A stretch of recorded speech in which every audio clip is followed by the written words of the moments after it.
ईश्वर को ढूंढने का वैदिक स्वरूप क्या है। ईश्वर को ढूंढने का वैदिक स्वरूप क्या है। अनजान है ये दुनिया, कुछ भी नहीं पता है। ईश्वर को ढूंढने का वैदिक स्वरूप क्या है। ईश्वर को ढूंढने का वैदिक स्वरूप क्या है। अनजान है ये दुनिया, कुछ भी नहीं पता है। ईश्वर को ढूंढने का वैदिक स्वरूप क्या है। ईश्वर को ढूंढने का वैदिक स्वरूप क्या है। यम नियम का निभाना कर्तव्य नित्य जानो। यम नियम का निभाना कर्तव्य नित्य जानो। इसके बगैर कोई रास्ता न दूसरा है। इसके बगैर कोई रास्ता न दूसरा है। अनजान है ये दुनिया, कुछ भी नहीं पता है। ईश्वर को ढूंढने का वैदिक स्वरूप क्या है। ईश्वर को ढूंढने का वैदिक स्वरूप क्या है। आसन लगा के बैठो और प्राणायाम करना। आसन लगा के बैठो और प्राणायाम करना। प्रत्याहार होकर निर्विघ्न धारणा है। प्रत्याहार होकर निर्विघ्न धारणा है। अनजान है ये दुनिया, कुछ भी नहीं पता है। ईश्वर को ढूंढने का वैदिक स्वरूप क्या है। ईश्वर को ढूंढने का वैदिक स्वरूप क्या है। तब ध्यान मग्न होकर ऐसी लगे समाधि। तब ध्यान मग्न होकर ऐसी लगे समाधि। यह भी न पथिक सूझे संसार चीज क्या है। यह भी न पथिक सूझे संसार चीज क्या है। अनजान है ये दुनिया, कुछ भी नहीं पता है। ईश्वर को ढूंढने का वैदिक स्वरूप क्या है। ईश्वर को ढूंढने का वैदिक स्वरूप क्या है। ईश्वर को ढूंढने का वैदिक स्वरूप क्या है। अभी मैंने गीत आपके बीच में रखा, ईश्वर को ढूंढने का वैदिक स्वरूप क्या है। अर्थात परमात्मा की उपासना कैसे करें, ये चिंतन हमारे मन में होना चाहिए। तो आजकल रामचरितमानस का बड़ा प्रचार हो रहा है। तो तुलसीदास जी महाराज से पूछा भगवान का भजन कैसे करें, तो उन्होंने लिख दिया तुलसी अपने ईश को रीझ भजो या खीर। पड़े जमी पर जमेंगे उल्टे सीधे बीज। कैसे ही करो। अच्छा बताओ, किसान बीज को वैसे बिखेर देता खेत में या उससे पहले जोतता है? तैयार करता है। पहले खेत को तैयार करता, जोतता है, फिर पाटा लगाता है, फिर जोतता है, फिर पाटा लगाता है। और जब तक भूरी भूरी मिट्टी न हो तब तक उसमें बीज नहीं डालता। तो तुलसीदास जी ने इस सही लिख दिया। चाहे जैसे कर लो, और लोगों ने चाहे जैसे करना शुरू कर दिया। पर तुलसीदास जी ही लिखते हैं हम भगवान का भजन कैसे करते थे। तो तुलसीदास ने बड़ा सुंदर लिखा। ये सारी बातें जरूर नहीं है तुलसीदास जी ने लिखी है, क्योंकि मिलावट की गई हमारे ग्रंथों में। तुलसीदास जी के नाम से दूसरे लोगों ने भी लिख सकते हैं। तुलसीदास जी क्या लिखते हैं कि ध्यान प्रथम युग मख विधि दूजे, ध्यान प्रथम युग मख विधि दूजे, द्वापर परी तो शत्रु प्रभुजे, द्वापर परी तो शत्रु प्रभुजे, कलिमेवर मल मलिना पाप भयो निधि,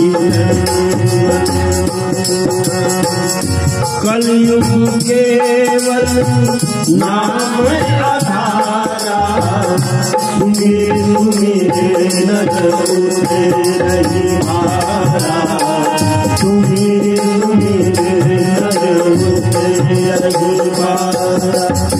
तुलसीदास जी रामचरितमानस में लिखते हैं सबसे पहले लोग क्या करते थे, ध्यान करते थे। आंख बंद करके ऐसे भगवान का भजन करते थे। शिव को देखो ऐसे ही मिलते हैं बैठे हुए, योगी राज कृष्ण को देखो ऐसे ही मिलते हैं जब भगवान का भजन करते हैं। और इसलिए पहले लोग कहा करते थे हर जगह मौजूद है पर नजर आता नहीं, योग साधन के बिना उसको कोई पाता नहीं। लेकिन आज क्या ऐसे बैठते हैं लोग भगवान का भजन करने के लिए? अब तो नए नए तरीके बना लिए लोगों ने, जिसके मन में जैसा आया वैसा करना शुरू कर दिया। पर कहते हैं सतयुग में ध्यान करते थे और त्रेता में अग्निहोत्र करने लगे, हवन करने लगे, और द्वापर में प्रभु पूजा करने लगे। तो प्रभु पूजा किसको कहते हैं? तो वहां अर्थ लिखने वाले ने लिखा प्रभु अर्थात मूर्ति बना करके पूजने लगे। क्यों जी? तुलसीदास जी कब से मानते मूर्ति पूजा को? द्वापर से। चौपाई स्पष्ट है। और हम क्या कह रहे हैं? सनातन। अच्छा, ये सनातन है या द्वापर से है? सनातन क्या है? सनातन तो वैदिक धर्म है। आंख बंद करके हम भगवान का ध्यान किया करते थे, सनातन तो ये था। क्योंकि मनुष्य पहले होता है या मूर्ति पहले होती है? पहले मनुष्य होता है, उसके बाद में प्रतिमा बनती है। फोटो बाद में ही खिंचवाते हो, और मनुष्य हो ही नहीं तो फोटो खींचोगे? एक व्यक्ति गया फोटोग्राफर की दुकान पर, कहने लगे साहब मेरे बेटे का फोटो खींच दो। कहने लगे बेटे को लाओ। कहने लगे बेटा तो भी पैदा ही नहीं हुआ। अच्छा, खींच जाएगा फोटो? पता चला मूर्ति तो बहुत बाद में बनती है, पहले मनुष्य होता है। परमात्मा आदि सृष्टि से नहीं, इस सृष्टि से भी पूर्व वर्तमान था, इसलिए उसकी प्रतिमा नहीं बना सकती। इसलिए ऋषियों ने कहा उस परमात्मा का ध्यान करो। और ध्यान किस चीज का होता है? ध्यान गुणों का होता है, और गुणों से ही गुणी को जाना जाता है। आप कहेंगे गुणों से गुणी को कैसे जाना जाता है? 4 डब्बों में एक जैसा सामान भरा हुआ है, एक रंग का, सफेद रंग का कुछ सामान भरा हुआ है, तो उसको आप कैसे जानोगे? देख के। तो देख चख करके जानोगे। देखने में तो सब एक जैसे लग रहे हैं, पर चख करके देखते हैं। नमकीन लगता है तो ये नमक है, मीठा लगता है तो ये शक्कर है, कसैला लगता है तो ये खाने का सोडा है। पता चला गुणों से ही गुणी को जान रहे हो। ऐसे ही परमात्मा के गुणों का चिंतन करो, और चिंतन करने से उस परमात्मा को जानने का प्रयत्न करना। और कहते कलयुग में क्या करने लगे? कलयुग में कुछ करने की जरूरत नहीं है, कलयुग में तो नाम से ही काम चल जाएगा। और इसलिए लोगों ने नाम जपना शुरू कर दिया। पर ऋषि दयानंद कहते हैं नहीं, ये युगों में नहीं होता, ये प्रतिदिन करने के काम है। और प्रतिदिन कैसे करें? तो ऋषि मनु का प्रमाण देते हैं, ऋषि यज्ञम देव यज्ञम भूत यज्ञम च सर्वदा, नृयज्ञम पितृयज्ञम च यथा शक्ति न हापय। और इसी को मानो गीत के अंदर लिखा है ऋषि दयानंद ने समझाया 5 यज्ञों का करना, दीन दुखी और निर्बल जनों के कष्ट हमेशा हरना।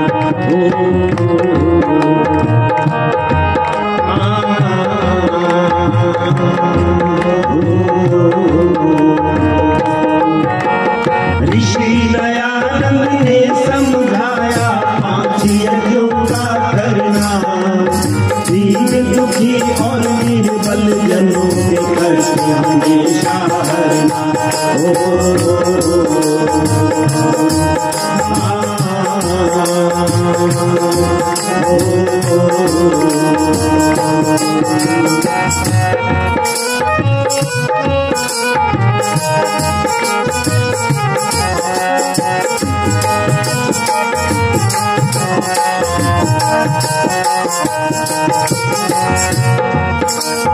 ब्रह्म यज्ञ है प्रथम करो मिल सब प्राणी, जिससे होगी शुद्ध हमारी मनवाणी। ब्रह्म यज्ञ है प्रथम करो मिल सब प्राणी, जिससे होगी शुद्ध हमारी मनवाणी। प्रभु का मुख्य नाम है ओम, क्या भारत अमेरिका हो, सब में रमा हुआ है ईश्वर ध्यान हमेशा करना।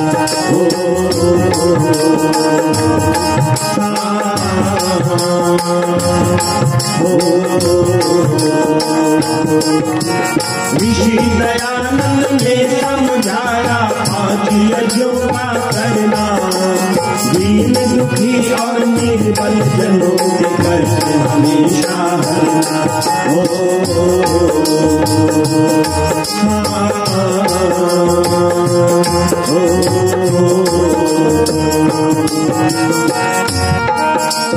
देव यज्ञ तो श्रेष्ठ कर्म कहलाता है, जिसे आदि तक को सुख पहुँचाता है। देव यज्ञ तो श्रेष्ठ कर्म कहलाता है, जिसे आदि तक को सुख पहुँचाता है। न गूंजे स्वास्थ्य जहाँ आसमान, हृदय का शमशान समान। मान करो विश्वालों का हर समय आप से डरना।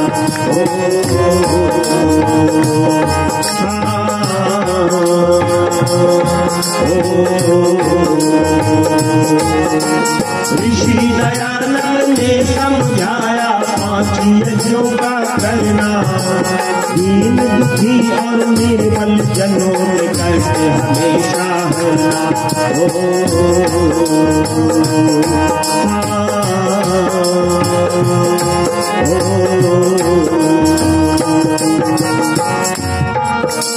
यज्ञ रामात पिता की है सेवा, बड़ों की सेवा से ही मिलती है मेवा। यज्ञ की श्रीरा मात पिता की है सेवा, बड़ों की सेवा से ही मिलती है मेवा। कर्ज सब जीते जी अर्पण, जागर मरने प्रसाद तर्पण। भूखे पेट कर बाप मरा, मुश्किल है साथ से भरना।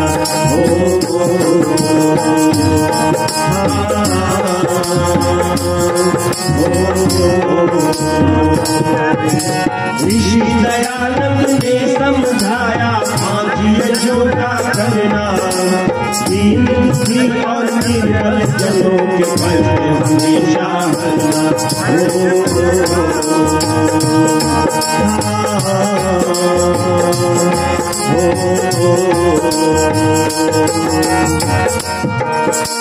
जाने अनजाने में कितने जीव मरे, उनके प्रायश्चित के लिए बलिदान करे। जाने अनजाने में जितने जीव मरे,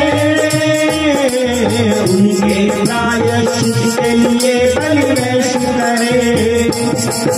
आहुति भात की देकर मन में भाव दया के लेकर, दया धर्म का मूल बताया, अभिमान मत करना हो।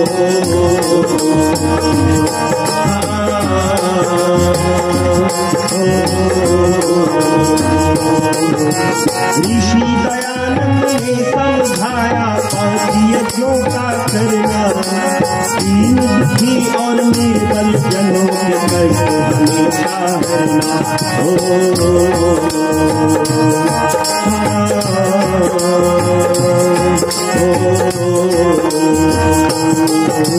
जो भी अतिथि घर पर आए मान करो,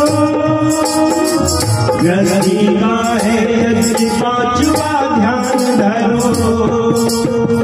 जो भी अतिथि घर पर आए मान करो, गृहस्थी का है यज्ञ पांचवा ध्यान धरो। करना इन्हें यथाशक्ति से, हो न मत विचलित भक्ति से। करना अच्छे काम नरेश, सुख छुपाएगा वरना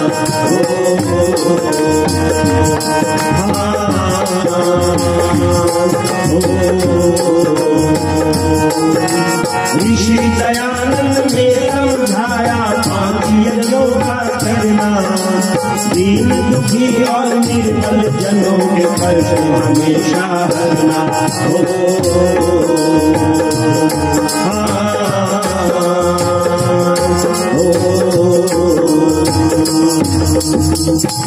यहाँ वैदिक धर्म में इन 5 यज्ञों को किया करते थे। ब्रह्म यज्ञ, देव यज्ञ, पितृयज्ञ, बलिवैश्व देव यज्ञ और अतिथि यज्ञ। इसी का नाम क्या था? सनातन संस्कृति थी, सनातन धर्म था। लेकिन हमने इसको भुला दिया और इसके जगह पर हमने और चीजों का प्रचार सनातन के नाम पर करना शुरू कर दिया। आप कहेंगे हम कैसे मान ले यही सनातन था? क्योंकि आप इतिहास उठा करके देखो, पुराने समय में लोग ब्रह्म मुहूर्त में उठ करके परमात्मा से प्रार्थना करते थे। श्री रामचंद्र जी भी क्या करते थे? पूजा करते थे या संध्या करते थे? जी आप क्या मानते हैं? वो संध्या करते थे। इससे पता चलता है कि विगत दिवस मुनि आय सुपाई, विगत दिवस मुनि आय सुपाई, संध्या करने चले संध्या करने चले। श्री राम क्या करते थे? संध्या करते थे। पर आज हम श्री राम को मानते हैं, हम संध्या करते हैं या पूजा करते हैं? जी पूजा भी नहीं करते। हम संध्या नहीं करते, संध्या को नहीं जानते। पता चला श्री राम संध्या करते थे, तो संध्या ही करना क्या है? सनातन धर्म है। और यदि नहीं करते तो सनातन धर्म नहीं है। आप कहेंगे कैसे है? महाभारत को भी आप देखें तो वहां भी प्रमाण मिलता है, रथ मोजनमादिश्य संध्यामुपवेश। योगी राज कृष्ण क्या करते थे? जब शाम का समय हो जाता था तो रथ को रोक देते थे और नीचे उतर करके संध्या करने के लिए बैठते थे। महाभारत में प्रमाण मिल रहा है। पता चला हम संध्या किया करते थे। पूछा ये संध्या किसको कहते हैं? तो ऋषि राम जी महाराज संध्या का प्रमाण देते हैं। संध्यायते वा पर ब्रह्म यस्याम सा संध्या, जिसमें ठीक प्रकार से परमात्मा का ध्यान किया जा सके उसका नाम संध्या है। अच्छा, ऐसे बैठ करके परमात्मा का ध्यान अच्छे ढंग से किया जा सकता है या कभी खड़े हों, कभी बैठे, कभी लेटे, उसमें किया जा सकता है?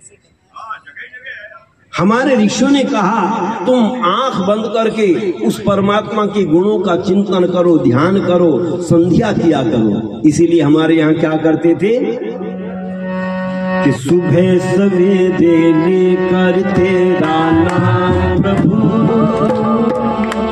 करते हैं हम शुरू आज का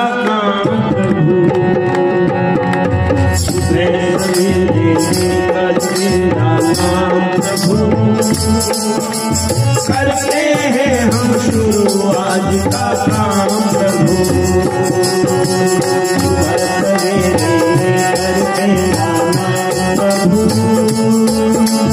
करते हैं हम शुरू आज का काम प्रभु। शुद्ध भाव से तेरा ध्यान लगाए हम, विद्या का वरदान तुम्हीं से पाए हम। शुद्ध भाव से तेरा ध्यान लगाए हम, विद्या का वरदान तुम्हीं से पाए हम। ओ विद्या का वरदान तुम्हीं से पाए हम। तुम्हीं से है आगाज तुम्हीं अंजाम प्रभु। करते हैं हम शुरू आज का काम प्रभु। सुबह सवेरे लेकर तेरा नाम प्रभु।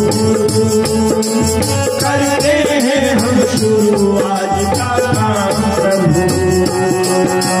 सुबह सवेरे लेकर तेरा नाम प्रभु। करते हैं हम शुरू आज का काम प्रभु।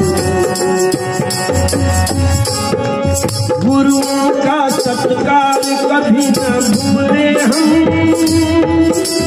इतना बने महान गगन को छूले हम। हर गुरुओं का सत्कार कभी न भूले हम, इतना बने महान गगन को छूले हम। ओ इतना बने महान गगन को छूले हम।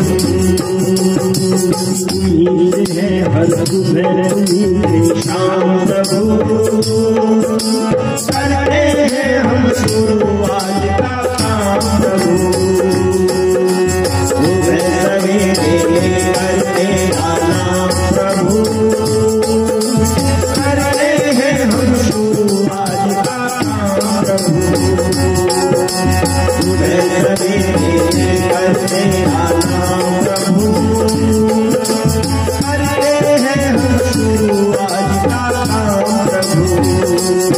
इसलिए पुराने लोग जो थे वो प्रातः काल उठकर के सबसे पहले परमात्मा की उपासना करते थे, उसके बाद घर के काम करते थे।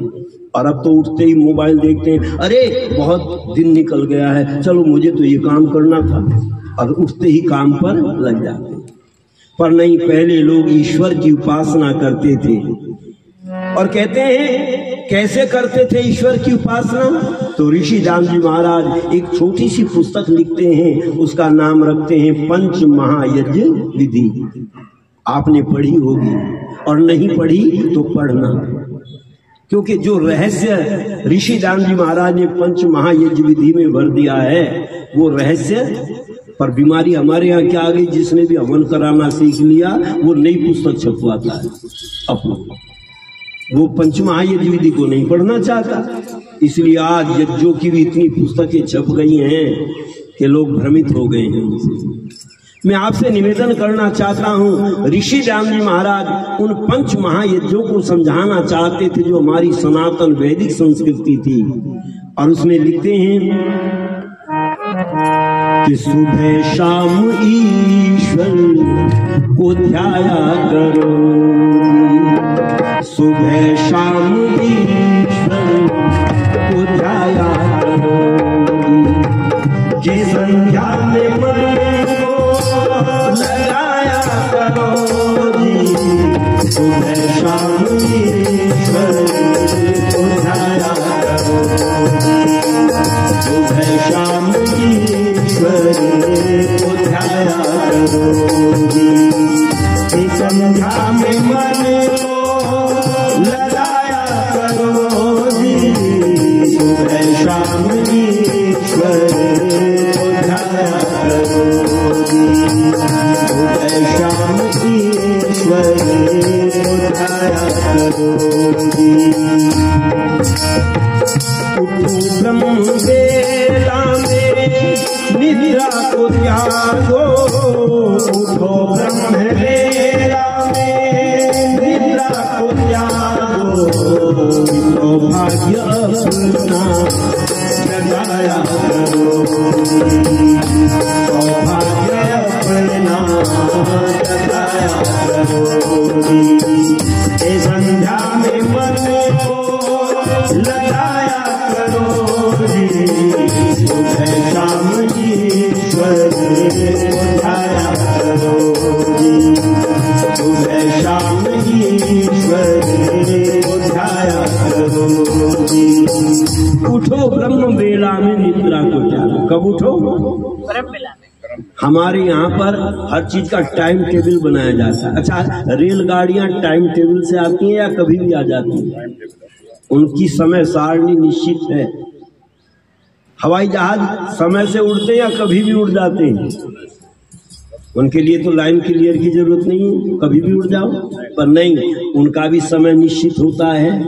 डॉक्टर साहब अपनी दुकान पर आने का समय लिख करके रखते हैं, 8 बजे से शाम को 6 बजे तक। हर चीज का टाइम टेबल बनाते हैं। तो मनुष्य के जीवन का भी कोई टाइम टेबल होना चाहिए या नहीं होना चाहिए? उस टाइम टेबल का नाम हमारे ऋषियों ने क्या दिया? दिनचर्या। पूरे दिन में क्या क्या काम करें उसके एक दिनचर्या बनाते थे। और ऋषियों ने दिनचर्या बनाते समय कहा किस समय उठो? तो कहते हैं रात्रि के अंत में आधे पहर का नाम जो है वो ब्रह्म मुहूर्त है। अब आधे पहर क्या मतलब होता है? देखो, हमारे यहाँ पर 4 प्रहर माने गए हैं। 4 प्रहर दिन के और 4 प्रहर रात्रि के। तो 12 घंटे के को 4 भागों में बांटो, 3 घंटे का एक प्रहर होता है। और अंतिम प्रहर के आधे प्रहर। अब 3 घंटे का आधा कितना हुआ? 1.5 घंटा। मान लो सूर्य 6 बजे निकलता है तो 6 बजे से पहले 1.5 घंटा पहले जग जाओ। और महाभारत कार ने तो इतनी छूट दे दी, कहते कम से कम सूर्य उदय होने से 1 घंटा पहले तो मनुष्य को अवश्य ही जग जाना चाहिए। और इसीलिए पहले ऋषि मुनि लोग क्या करते थे? 9 बजे सोते थे और 2 बजे जग जाते थे। और 2 बजे के बाद में स्नान आदि करके और उसके बाद भगवान का भजन करने के लिए बैठ जाते थे। और हम क्या, हमारी दिनचर्या क्या बन गई है? हम 2 बजे सोते हैं और 9 बजे जगते हैं। हमने उल्टा कर दिया, ऋषियों की दिनचर्या से उल्टा कर दिया। तो हम सनातन धर्म को अपनाया या उससे उल्टा चले? ऋषियों ने कहा तुम कम से कम 1.5 घंटा पहले सूर्य उदय होने से जग जाओ। और उस समय क्या करो? जगो तो उससे भी पहले, क्योंकि स्नान आदि करने में जितना समय लगता हो उतना जग करके और 1.5 घंटा पहले भगवान का, कम से कम 1.5 घंटा भगवान का भजन करो। ऋषि दानंद ने छूट दे दी, कहने के कम से कम 1 घंटा तो करो। पर लोगों ने छूट देते देते देते कितनी छूट दे दी? कहते 1 घड़ी आधी घड़ी, आधी में पुनिया। और तुलसी संगत साधु की हरे कोटि अपराध। कितनी छूट दे दी? 1 घड़ी। 1 घड़ी कितने समय की होती है? 24 मिनट की। अब आधी घड़ी 12 मिनट और आधी में भी पुनियाद 6 मिनट। पर ये 6 मिनट भी बैठने को तैयार नहीं है। क्योंकि आजकल व्यक्ति भगवान का भजन कितनी देर में चाहता है? बस भक्त जनों के संकट क्षण में दूर कर, बस देर ना लगे। पर नहीं, ऋषियों ने कहा तुम अपने जीवन को कैसे बनाओ। और इसीलिए पुराने लोग कहा करते थे हर रात के पिछले पहरे में अनमोल सी दौलत लुटती है। और जो जागता है सो पाता है, जो सोता है सो खोता है। तो आजकल लोग सो रहे हैं या पा रहे हैं? इससे नियम बनाया। हमारे यहाँ कहा करते थे सवेरा सोए सवेरा जागे, जग की दौड़ में सबसे आगे। एक नौजवान कहने लगे ये पुराने जमाने की बातें मत सुनाओ, अब नए जमाने की सुनाओ। हमने कहा नए जमाने की कौन सी? कि ये तो पुराने जमाने की हो गई बातें। अब तो देर से सोए देर से जागे, जग की दौड़ में सबसे आगे। मैंने कहा वो जग की दौड़ में तो आगे नहीं हो सकता, पर हाँ एक दौड़ में जरूर आगे हो सकता है। पूछा कहाँ? तो हमने कहा जो देर से सोए, देर से जागे, वो अस्पताल की लाइन में सबसे आगे। अच्छा बताओ, आज अस्पताल की लाइन में सबसे आगे हो रहे हैं या पीछे हो रहे हैं? पुराने लोगों को ज्यादा बीमारी होती थी, आजकल लोगों को ज्यादा बीमारी हो रही है। पुराने समय में अस्पताल ज्यादा थे या आज के समय में ज्यादा है? आजकल अस्पताल इतने हो गए हैं गली गली में, और वहाँ जगह मिलती है क्या? अभी एम्स में फोन करो कि हमारे बीमार हैं, उनको ला रहे हैं, नहीं बेड खाली नहीं है। बड़े से बड़े अस्पताल में, कितने भी बड़े अस्पताल बना लो, वहाँ बेड खाली नहीं है, बल्कि लोग सड़कों पर लेटे हुए बीमार। इमरजेंसी में भी जगह नहीं है। पता चलता है ये बीमारियां क्यों बढ़ी, क्योंकि हमने सनातन धर्म को नहीं माना। अगर सनातन धर्म को मानते तो शायद ये बीमारियां इतनी न होती। इसलिए विद्वान कहते हैं हमारे यहाँ तो सबसे पहले जगते थे, और जग करके क्या करते थे? परमात्मा से प्रार्थना किया करते थे। प्रातः अग्निम प्रातः इंद्रम हवामहे प्रातः मित्रा वरुणा प्रातः रश्मिना प्रातः भगम पूषणम ब्रह्मणस्पति प्रातः सोममुद्र रुद्रम हुए। इन मंत्रों का पाठ किया करते। सबसे पहले उठते ही परमात्मा का स्मरण करते हैं, और क्या कहते थे परमात्मा से कि करते हैं गुणगान ईश्वर का जैसे सब विद्वान, उसी तरह से प्रातः सायं हम भी करें गुणगान। वही है जीवन दाता, वही ऐश्वर्य प्रदाता, वही है जीवन दाता, वही ऐश्वर्य प्रदाता। करते हैं गुणगान ईश्वर का जैसे विद्वान, उसी तरह से प्रातः सायं हम भी करें गुणगान। वही है जीवन दाता, वही ऐश्वर्य प्रदाता, वही है जीवन दाता, वही ऐश्वर्य प्रदाता। प्राणदान के प्रिय समान सर्वशक्तिमान कहलाया। जो मंत्र में है वही गीत में मिलेगा, और जो गीत में है वही मंत्र में मिलेगा। प्राणदान के प्रिय समान सर्वशक्तिमान कहलाया। उसकी उपासना करते जिसने सूरज चांद बनाया, उसकी उपासना करके जिसने सूरज चांद बनाया। ऐश्वर्य युक्त पुष्टि करता सेवनीय भगवान, वही है जीवन दाता, वही ऐश्वर्य प्रदाता, वही है जीवन दाता, वही ऐश्वर्य प्रदाता। करते हैं गुणगान ईश्वर का जैसे सब विद्वान, उसी तरह से प्रातः सायं हम भी करें गुणगान। वही है जीवन दाता, वही ऐश्वर्य प्रदाता, वही है जीवन दाता, वही ऐश्वर्य प्रदाता। पर प्रश्न होता किस परमात्मा की उपासना करें? अब लोगों ने ईश्वर भी अलग अलग मान लिए, पर नहीं, ईश्वर तो एक ही है। आरती में क्या कहते हो? तुम हो एक अगोचर सबके। अगर 10-20 परमात्मा होते तो आरती लिखने वाला लिखता तुम हो 10-20 अगोचर सबके प्राण। पर कहते एक ही है। और कौन है परमात्मा? पहले अनपढ़ लोग जानते थे। पहले कविता पढ़ाई जाती थी हमें स्कूल में, जब मुझे पढ़ाई गई है तो आपको भी पढ़ाई गई होगी, आपको भी याद होगी। जिसने सूरज चांद बनाया, जिसने तारों को चमकाया, जिसने फूलों को महकाया, जिसने चिड़ियों को चहकाया, जिसने सारा जगत बनाया, हम उस ईश्वर के गुण गाएं, उसे प्रेम से शीश झुकाएं। क्यों जी? किसकी उपासना करें? जिसने सूर्य को बनाया। अच्छा, आज हम सूर्य को बनाने वाले की उपासना करते हैं या जिसने सूरज को पकड़ करके मुंह में दे लिया उसकी उपासना करते हैं? जी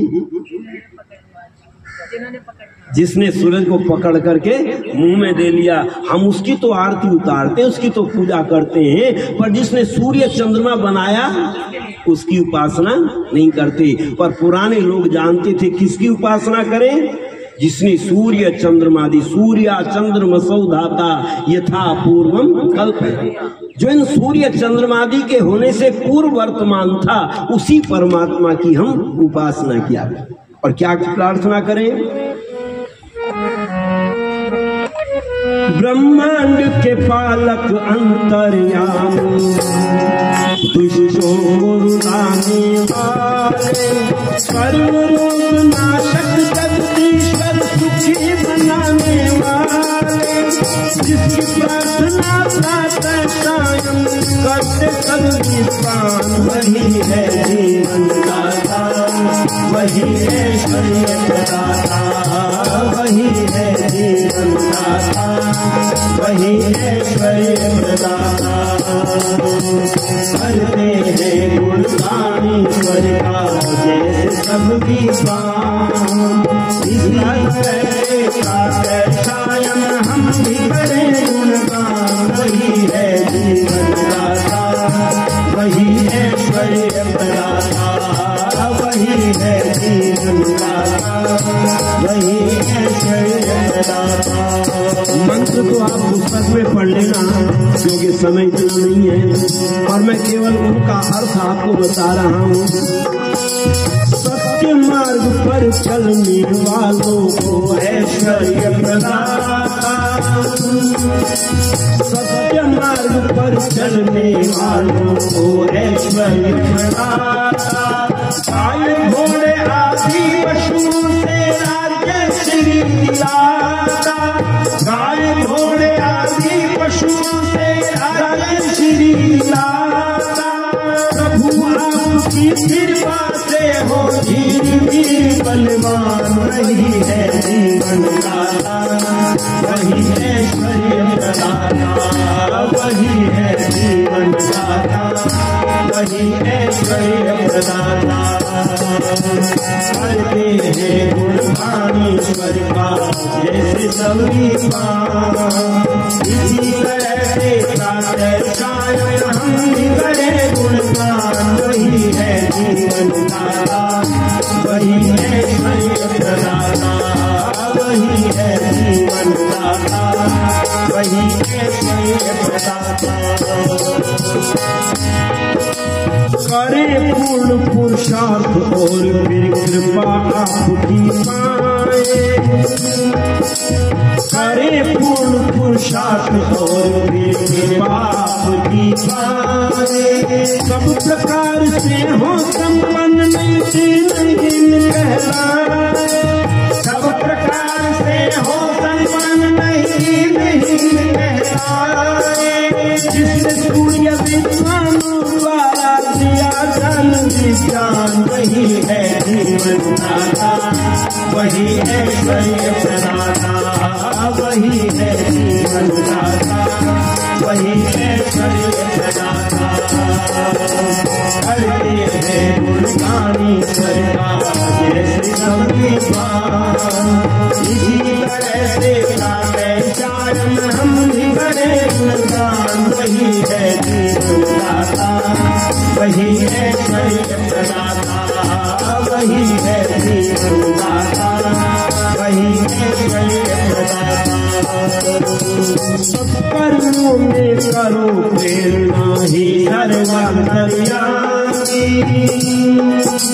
सब कर्मों में करो प्रेरणा ही सर्वांतर्यामी, भ्रष्टाश्रम में रहते भी हम कहलाए निष्कामी, भ्रष्टाश्रम में रहते भी हम कहलाए निष्कामी, तन मन धन से कार्य करें शक्ति करो प्रदान, वही है जीवन दाता, वही ऐश्वर्य प्रदाता, वही है जीवन दाता, वही ऐश्वर्य प्रदाता।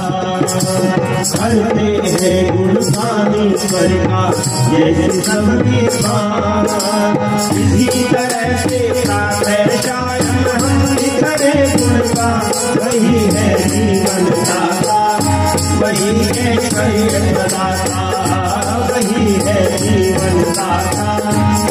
बड़ी ऐश्वर्य प्रदाता। और विद्वान लोगों ने भी कहा है तुम सवेरे जब जगो तो कहते एकदम से चलना शुरू मत करो, कुछ देर बैठो। और पहले लोग क्या करते थे, बैठने का तरीका क्या था, वो इन मंत्रों का पाठ करते थे तो खाट चारपाई पर थोड़ी देर बैठे रहते थे और उसके बाद में तब उठ करके चलते थे।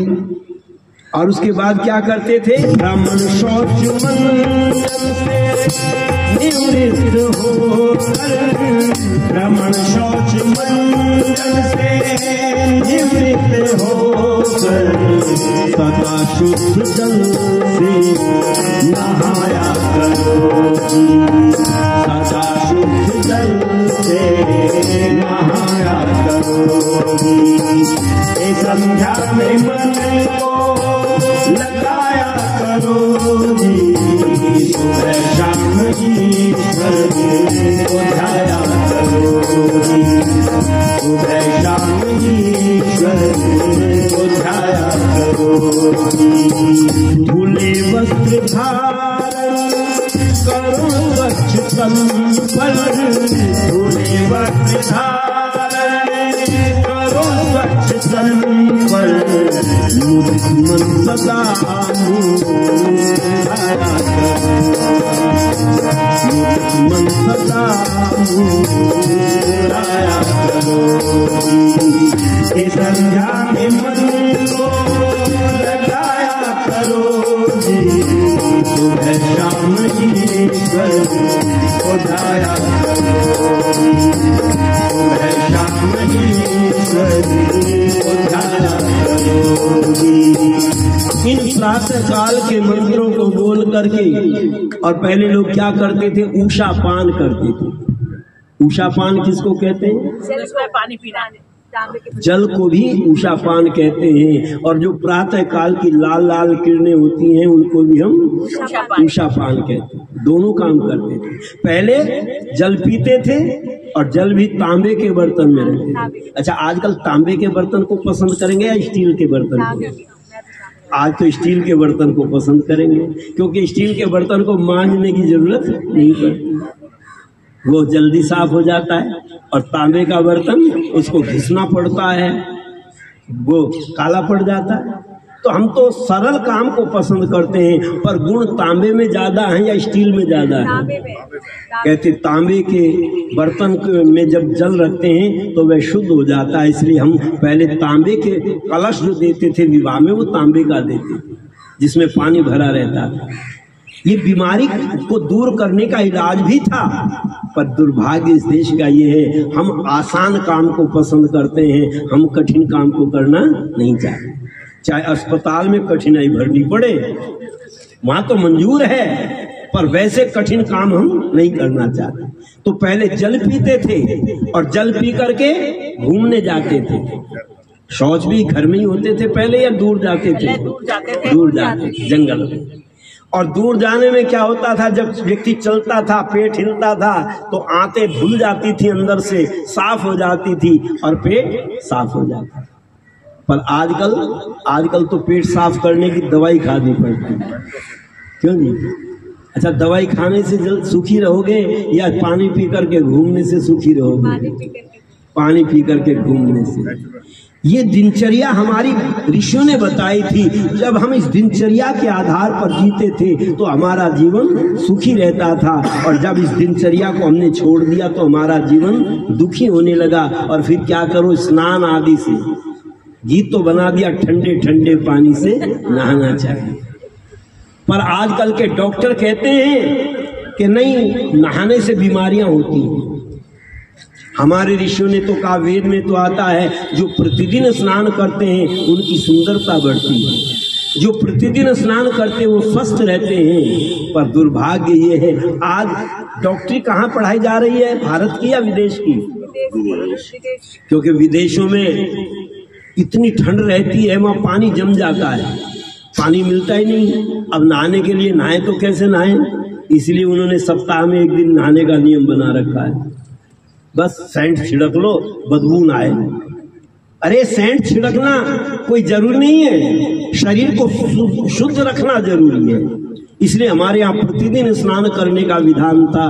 पर जहाँ पानी की तंगी है, बर्फ जम जाता है, पानी ज्यादा ठंडा रहता है। हमारे यहाँ भी जब ज्यादा ठंडा रहता बच्चे नहाते हैं क्या? मम्मी मैं नहीं नहाता, बहुत ठंडा पानी है, इसलिए गीजर लगाया। ऋषियों ने कहा जितना शरीर का तापमान है उस तापमान के जल से स्नान करना चाहिए, न ज्यादा गर्म हो और न ज्यादा ठंडा। इसलिए भूमि से जो पानी निकलता है वो शरीर के तापमान के बराबर निकलता है, इसलिए उसमें स्नान करते थे और उसके बाद आंख बंद करके भगवान का भजन करने के लिए बैठते थे। उसकी